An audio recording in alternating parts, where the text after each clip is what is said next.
Saudara-saudari yang terkasih, selamat pagi berkah dalam. Sudah kita memberi senyum hari ini, Sabtu 14 Mei 2022. Gereja merayakan Pesta Santo Matias Rasul. Kita awali permenungan kita hari ini dengan tanda kemenangan Kristus. Dalam nama Bapa dan Putra dan Roh Kudus. Amin. Permenungan kita diambil dari Injil Yohanes bab 15 ayat 9 sampai 17. Seperti Bapa telah mengasihi aku, demikianlah juga aku telah mengasihi kamu. Tinggallah di dalam kasihku itu. Jikalau kamu menuruti perintahku, kamu akan tinggal di dalam kasihku. Seperti aku menuruti perintah Bapakku dan tinggal di dalam kasihnya. Semuanya itu kukatakan kepadamu, supaya sukacitaku ada di dalam kamu, dan sukacitamu menjadi penuh. Inilah perintahku, yaitu supaya kamu saling mengasihi, seperti aku telah mengasihi kamu. Tidak ada kasih yang lebih besar daripada kasih seorang yang memberikan nyawanya untuk sahabat-sahabatnya. Kamu adalah sahabatku, jikalau kamu perbuat apa yang kuperintahkan kepadamu. Aku tidak menyebut kamu lagi hamba, sebab hamba tidak tahu apa yang diperbuat oleh tuannya. Tetapi aku menyebut kamu sahabat, karena aku telah memberitahukan kepada kamu segala sesuatu yang telah kudengar dari Bapakku. Bukan kamu yang memilih aku, tetapi akulah yang memilih kamu. Dan aku telah menetapkan kamu, supaya kamu pergi dan menghasilkan buah, dan buahmu itu tetap, supaya apa yang kamu minta kepada Bapa dalam namaku, diberikannya kepadamu.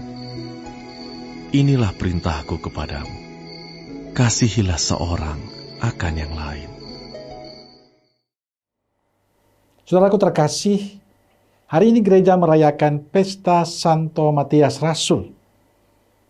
Ia terpilih menggantikan Yakobus. Sebelumnya ia telah menjadi pengikut Yesus sejak Yesus tampil di hadapan orang banyak. Santo Matias adalah seorang rasul yang amat baik. Ia mewartakan kabar gembira di wilayah Yudea. Kemudian ia melanjutkan perjalanannya ke Kapadokia yang sekarang Turki. Banyak orang mendengarkan Santo Matias. Mereka percaya akan pesannya. Matias melakukan semua pelayanannya karena ia mengasihi Yesus.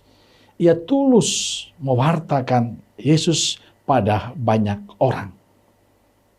Cintanya pada Yesus menggerakkan hatinya untuk terus berbagi tentang Yesus. Saudaraku terkasih, pada perjamuan malam terakhir, Yesus bersabda kepada murid-muridnya, "Seperti Bapa telah mengasihi aku, demikianlah aku telah mengasihi kamu. Tinggallah dalam kasihku itu." Yang dilakukan Yesus saat berpisah dengan para muridnya adalah memberi peneguhan pada mereka bahwa dia mengasihi para muridnya. Atau dengan kata lain, Yesus mau mengatakan pada para murid, Anda jangan takut. Kemanapun Anda pergi, kemanapun aku pergi, cinta dan kasihku tetap ada untuk Anda. Kasih Kristus begitu besar untuk para muridnya. Ia memberikan dirinya wafat di salib karena ia mencintai. Ia melakukan semuanya demi cintanya pada para murid. Cinta itu tidak hanya dialami oleh para murid Yesus, tapi Yesus menunjukkan cinta itu juga untuk kita semua. Ia juga mencintai Anda dan saya. Lalu pertanyaannya adalah bagaimana kita menanggapi cinta Allah itu? Bagaimana kita merespon ketulusan cinta Tuhan kepada kita? Menurut saya, jalan yang kita pilih adalah tinggal dalam kasih Kristus. Supaya apa? Dengan kita tinggal dalam kasih Kristus, supaya kita berbuah dalam kehidupan kita. Buahnya adalah kita saling mengasihi, saling mencintai. Dan saya meyakini kita semua mengalami kasih Kristus itu.